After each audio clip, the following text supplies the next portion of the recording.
महागठबंधन में उन्होंने 2 बार अप्रोच किया है। अभी जो पिछला पीसी उन्होंने किया पप्पू यादव ने, उसमें उन्होंने सीधा आरोप लगाया कि तेजस्वी यादव मेरा फोन तक नहीं उठा रहा है। जेपी नड्डा जो है वो पप्पू यादव को शायद कॉल किए थे। जगत प्रकाश नड्डा जो है बीजेपी के राष्ट्रीय अध्यक्ष, उन्होंने पप्पू यादव को अप्रोच किया था कि आप पूर्णिया लड़िए एनडीए का टिकट, लेकिन पप्पू यादव उधर अभी बहुत इंटरेस्ट नहीं दिखा रहा है। पप्पू यादव ने अगस्त के पहले सप्ताह तक का अल्टीमेटम दिया है महागठबंधन को कि अगर उनको कॉल नहीं जाता है नीतीश कुमार, लालू प्रसाद यादव और तेजस्वी यादव से, तो वो अकेले चलेंगे, एकला चलो के राह पे चलेंगे। उन्होंने कह दिया है, इस बात को प्रेस कॉन्फ्रेंस में ही कहा है। मधेपुरा से इस बार पप्पू यादव के बेटे सार्थक रंजन जो है वो भी प्रत्याशी बन सकते हैं जाप के टिकट। लेकिन नीतीश कुमार का जो फॉर्मूला है 1:1 फाइट का, कि एक तरफ एनडीए का प्रत्याशी हो और एक तरफ महागठबंधन का प्रत्याशी हो, उसमें अगर बीच में पप्पू यादव खड़े हो जाएंगे तो नुकसान महागठबंधन का। मधेपुरा हुआ, सुपौल हुआ, या कटिहार हुआ, या सहरसा कह लीजिए, अररिया कह लीजिए, ये जो 5-6 लोकसभा सीट है, इसमें अगर किसी भी सीट से पप्पू यादव अपने प्रत्याशी को उतार देते हैं और तो महागठबंधन का 1 से 1.25 लाख वोट बिहार में वो काट सकते हैं इन 5 से 6 लोकसभा सीटों। विपक्षी एकता की दूसरी बैठक भी हो गई और एनडीए ने अपने 30 दलों को एक साथ जोड़ लिया, लेकिन देश भर में कुछ ऐसे दल हैं जो अभी भी किसी दल में शामिल नहीं हुए हैं। बात करेंगे जाप सुप्रीमो पप्पू यादव की, तो पप्पू यादव काफी परेशान है, ना तो उन्हें एनडीए की तरफ से न्योता मिला और ना ही महागठबंधन की विपक्षी एकता से भी उन्हें कोई न्योता नहीं मिला। काफी परेशान है, किस दल में जाएंगे, इस विषय पर चर्चा करेंगे। हमारे साथ हमारे सहयोगी हैं उदित तारियन। उदित जी, पप्पू यादव का क्या होगा? किसी दल से न्योता नहीं मिला उनको, ना तो विपक्षी दलों की बैठक जो हुई, ना बेंगलोर गए, ना पटना में हुआ, एनडीए से भी कुछ नहीं हुआ, कहाँ जाएंगे पप्पू यादव? देखिए, बिहार के सबसे अप्रासंगिक लेकिन सबसे जरूरी नेता है पप्पू यादव। अप्रासंगिक इसलिए कि फिलहाल वो किसी संवैधानिक पद पर नहीं है और ना ही तो किसी बड़े राजनीतिक पार्टी से ही जुड़े हुए हैं। उनकी अपनी पार्टी है, जन अधिकार पार्टी, जाप, और छोटी पार्टी है। लेकिन जरूरी इसलिए कि बिहार के सभी मुद्दों पर वो बोलते हैं, और सिर्फ बोलते नहीं है, पप्पू यादव वो नेता है जो हर मुद्दे पर वो एक्टिव तौर पर दिखते भी हैं। मतलब अगर कहीं कोई बड़ा कांड हो या छोटा कांड हो, बिहार के किसी जिला में, किसी लोकसभा, किसी विधानसभा में पप्पू यादव का प्रेजेंस वहां पे रहता है, इसलिए वो बिहार की राजनीति में जरूरी है। कभी वो नीतीश कुमार से भी सवाल पूछते हैं, कभी वो तेजस्वी यादव से भी सवाल पूछते हैं, और कभी वो नरेंद्र मोदी से भी सवाल पूछते हैं। इसलिए कहा कि पप्पू यादव सबसे अप्रासंगिक लेकिन सबसे जरूरी नेता बिहार के हैं। अब जहां तक बात आप एनडीए अलायंस का करिए या फिर महागठबंधन या फिर इंडिया, जो एक नया नाम दिया गया है इंडिया, उसका बात करिए। देखिए, पप्पू यादव, आपको याद होगा 23 जुलाई को जो बैठक हुई पटना में विपक्षी एकता की, उस दरमियान पप्पू यादव ने जाकर लालू प्रसाद यादव से कुछ बातचीत किया था। वो तस्वीर काफी वायरल हुआ था, जाकर उन्होंने लालू यादव का पैर छुआ था पप्पू यादव ने।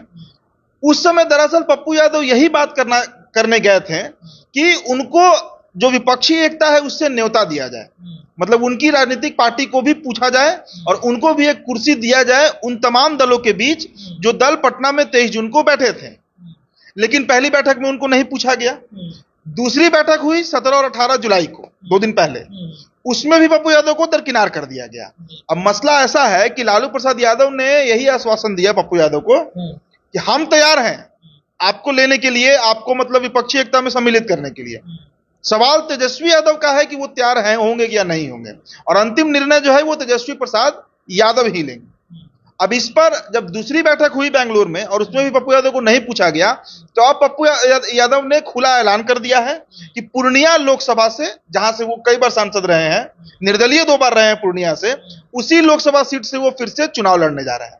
इसके अलावा उन्होंने यह भी कहा कि 3 से 4 सीटों पर मेरे प्रत्याशी चुनाव लड़ेंगे। एक खबर यह भी है कि पप्पू यादव को जो बेटे हैं सार्थक रंजन, वो भी इस बार किसी लोकसभा से, शायद मधेपुरा से इस बार पप्पू यादव के बेटे सार्थक रंजन जो है वो भी प्रत्याशी बन सकते हैं जाप के टिकट पर।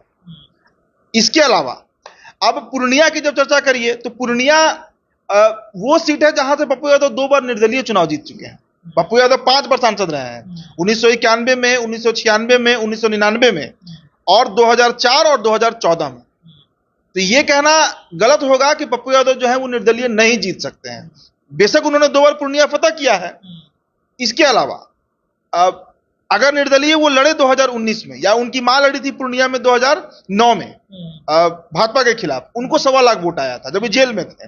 पप्पू यादव वो राजनेता है जो 17 साल अपने जीवन का जेल में काटे हैं, 17 ईयर्स, 17 साल तक, तो 1 से 1.25 लाख वोट तो इनका फिक्स है, जो पूर्णिया और मधेपुरा में इनको मिलना ही मिलना है, किसी भी लोकसभा से दोनों में से लड़ जाए।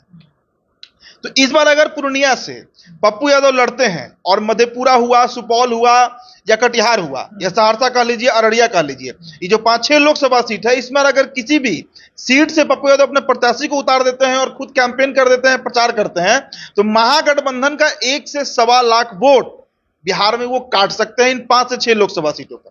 देखिए, कोसी का जो बेल्ट है, वहां पर पप्पू यादव का एक बहुत रॉबिन हुड वाला छवि है। कोसी का जो एक पूरा बेल्ट है, किशनगंज कह लीजिए, अररिया कह लीजिए, सुपौल, सहरसा, मधेपुरा, पूर्णिया और कटिहार, इतना जो है, भागलपुर भी इसमें आप गिन सकते हैं। इस पूरे क्षेत्र में पप्पू यादव का एक अपना छवि है।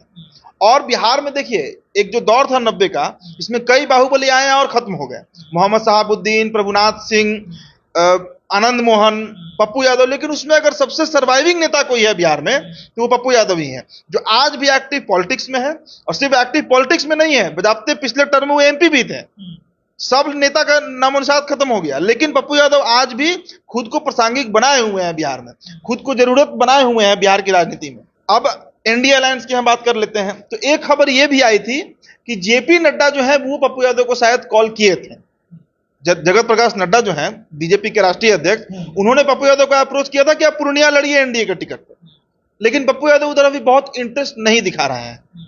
इनको एक आस है कि कांग्रेस, चूंकि इनकी पत्नी जो है वो कांग्रेस से ही सांसद है राज्यसभा की, रंजीत रंजन जो है, वो हो सकता है कि इनको कांग्रेस के मार्फत विपक्षी एकता में सम्मिलित कराएं और महागठबंधन में ही इनकी एक सीट, इनको कम से कम पूर्णिया जो है वो इनको मिल जाए। और एक बात मानिए कि अगर महागठबंधन इनको टिकट देती है, तेजस्वी यादव तैयार हो जाते हैं, तो मधेपुरा या पूर्णिया दोनों में से 2 सीट या 1 सीट तो पक्के तौर पर, जहां से लड़ेंगे खुद पप्पू यादव, वो सीट महागठबंधन पक्के तौर पर निकाल लेगी।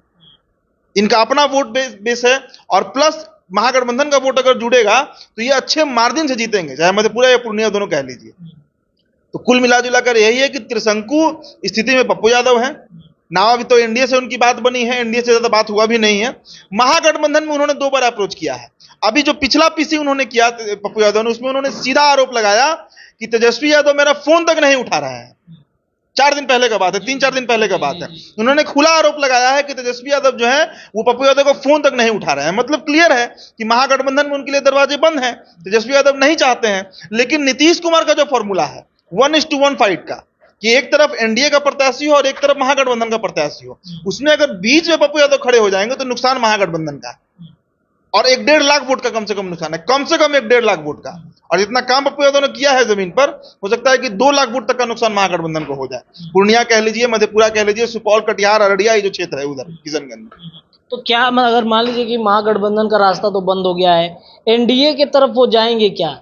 क्योंकि पूरी राजनीति उनकी देखी जाए तो कहीं खिलाफत में ही राजनीति रही है, एनडीए में जा सकते हैं, आराम से जा सकते हैं। एनडीए में जाना कोई बड़ा मसला नहीं है, अगर उनको मन मुताबिक सीट बीजेपी दे दे, बीजेपी तैयार हो जाए। एक ही शर्त है पप्पू यादव कि वो अपना पार्टी विलय किसी में नहीं कराएंगे। जन अधिकार पार्टी जो है उसका विलय नहीं करवाएंगे किसी भी दल में, ना तो वो कांग्रेस में विलय करवाएंगे, ना आरजेडी में करवाएंगे, ना बीजेपी में करवाएंगे, किसी भी दल में नहीं करवाएंगे। मतलब जाप अपने ही टिकट पर, अपने ही सिंबल पर चुनाव लड़ेगी। पप्पू यादव लड़े या उनके बेटे सार्थक रंजन लड़े या उनकी पार्टी से कोई भी प्रत्याशी कोई भी लोकसभा लड़ेगा, तो वो जाप के सिंबल पर ही लड़ेगा, ये शर्त है पप्पू यादव का। अब इस पर अगर बीजेपी तैयार हो जाए, क्योंकि बीजेपी तो कई दलों को एक्सेप्ट की है, पशुपति कुमार पारस है, चिराग पासवान की पार्टी लोजपा रामविलास है, उपेंद्र कुशवाहा की रालोजद है, राष्ट्रीय लोक जनता दल, इनके अलावा हिंदुस्तान आवाम मोर्चा के जीतन राम मांझी हैं, मुकेश सहनी का भी बात चल ही रहा है, नागमणि से भी बात चल रहा है। तो एक पप्पू यादव को सीट देने में बीजेपी को कोई बहुत नुकसान नहीं है।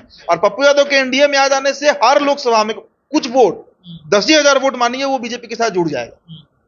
40 लोकसभा का हम बता रहे हैं कि पप्पू यादव अगर एनडीए अलायंस में आते हैं और चुनाव प्रचार बीजेपी के पक्ष में कर रहे हैं, तो कुछ वोट हर लोकसभा में बीजेपी को फायदा होगा। तो इसलिए खबर आया था कि जेपी नड्डा जो है वो पप्पू यादव से संपर्क किए, हालांकि बात नहीं बन पाया, इसलिए आगे बात नहीं बढ़ा है। लेकिन अभी चुनाव में समय है, करीब 7-8-10 महीना का टाइम है, तो बीजेपी अगर अप्रोच करेगा तो हो सकता है कि चले जाएं, क्योंकि अगस्त 1 तारीख तक का अल्टीमेटम है। पप्पू यादव ने अगस्त के पहले सप्ताह तक का अल्टीमेटम दिया है महागठबंधन को कि अगर उनको कॉल नहीं जाता है नीतीश कुमार, लालू प्रसाद यादव और तेजस्वी यादव से, तो वो अकेले चलेंगे, एकला चलो के राह पे चलेंगे। उन्होंने कह दिया है, इस बात को प्रेस कॉन्फ्रेंस में ही कहा है, तो उनका स्पष्ट है। इसके अलावा एक थर्ड फ्रंट की भी चर्चा हो रही है कि AIMIM जो है बिहार में, वो पप्पू यादव की पार्टी जाप और बहुजन समाज पार्टी बसपा, ये तीनों मिलकर अगर चुनाव लड़े तो इसका भी एक बड़ा इंपैक्ट महागठबंधन को नुकसान के रूप में ही देखा जा रहा है। क्योंकि अब ऐसे किसका वोट काटेंगे? मुसलमानों का। पप्पू यादव किसका वोट काटेंगे? राजद का। और बसपा किसका वोट काटेगी? तो राजद का। तो ये भी एक अलायंस हो सकता है कि बिहार में बने। चलिए, तो पप्पू यादव थर्ड फ्रंट पे हैं, तैयारी कर रहे हैं। अगर दोनों तरफ से, यानी कि इंडिया जो नई विपक्षी पार्टियों का नाम बना है, बिहार से महागठबंधन में अगर उनको जगह नहीं मिलती है या फिर एनडीए में जगह नहीं मिलता है, तो वो अपनी रणनीति जो है वो तैयार करके रख रहे हैं कि इस बार फाइट जो है हम करने के लिए बिल्कुल रेडी हैं। फिलहाल इस चर्चा में इतना ही। तमाम चर्चाएं लगातार हम आपसे करते रहेंगे। देखते रहिए हमारे चैनल द बिहार टॉप। धन्यवाद।